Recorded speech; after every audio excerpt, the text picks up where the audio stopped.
everyone, my name is Melina Feldkamp and I'm a fourth year student at the University of Limerick, and today I'm going to present to you the topic of my final year project, which is entitled Towards More Radical Welfare Reform, Exploring the Potential for Universal Basic Income in Ireland. Okay, so let's start off with a brief definition. What is a basic income, or UBI in short? So I'm going to give you the definition that was published by Feldkamp, who is one of the most well-known scholars in the area. So he defined a basic income as an income unconditionally paid to every member of a society on an individual basis without means testing and without work requirement. So what this means is that every member of society, usually over the age of 18, receives their basic income directly into their bank account. So it's not the head of the household who receives it, but the person themselves. There's no means testing, so you don't have to look at their financial situation or employment situation at all, and there's no work requirement. So with a traditional unemployment payment, you would have to prove that you're looking for work, which you don't have to do in a basic income. And then it is also important to say that a basic income is tax-free, and that it would replace all social welfare payments above the level of the UBI. But say if somebody got a disability payment, they would still receive that, because that would most likely be above the level of basic income. So let's briefly talk about the perceived benefits of a basic income. So we're facing many challenges today in society, like the retraction of the welfare state and changes in the world of work. So a lot of contracts are temporary or even 0-hour contracts, and typically people only work in a job for a few years before they move on, and a few decades ago people would have had a job for life. And then also there's a fear of automation. There are predictions that it could about 60% of jobs could be automated in the next decades due to advances in artificial intelligence and robotics. So basic income would be the protection of citizens in times of crisis. It would be a floor below which nobody can fall, and it would be a guarantee of lifelong economic security and also the elimination of poverty traps, because with a basic income you're always better off to work, because you don't have to be afraid that the basic income could be taken away from you. Let's talk about UBI in Ireland. So the idea has been recurrent since the 1980s. The Dáil has debated it a lot in the 1990s, and the government published a green paper in 2002 in which it assessed the perceived costs and benefits of a basic income for Ireland.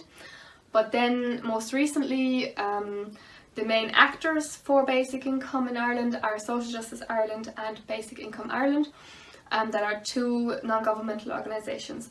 And they generally advocate for a full basic income along the lines of current unemployment benefits and a progressive tax rate. So that means that everybody who earns more than 20,000 euros a year would pay a tax rate of 40%, and everybody who earns below 20,000 euros a year would pay a tax rate of 20%.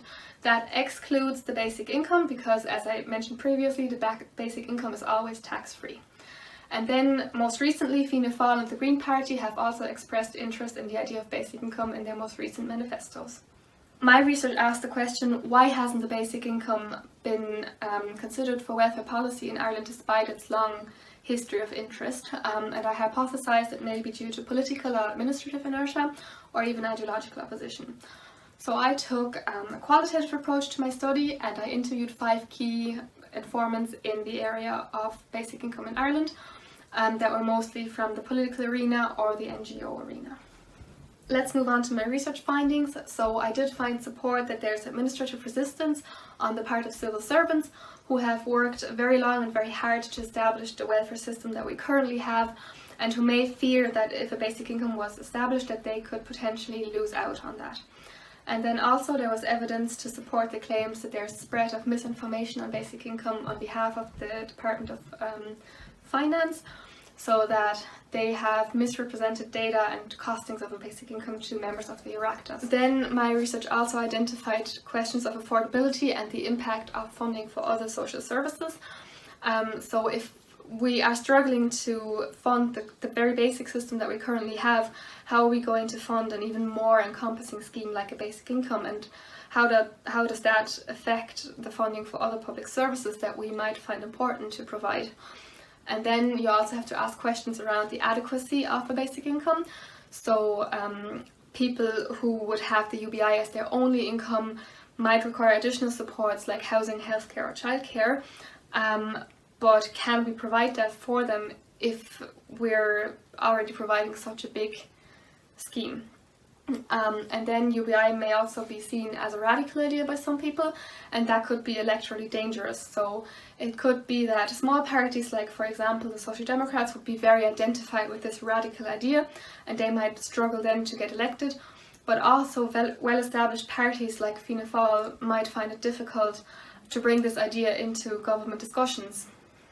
Now, to summarise my main research findings, there is evidence to say that the support for UBI comes from marginal groups and societies like non-governmental organisations that tend to hold little political power, especially since the decline of social partnerships in the early 2000s. Then there's also evidence to support the claim that there's persistent inertia at the administrative and government level, and even ideological opposition in the Department of Finance, for example. Then there's also a cyclical relationship between UBI and the policy process. So UBI tends to be of interest in times of economic recession or downturns, when we see a lot of people out of work, but typically then we have very little capacity to actually introduce radical reforms. But then in terms of economic boom, we do not see a need to reform our current welfare state.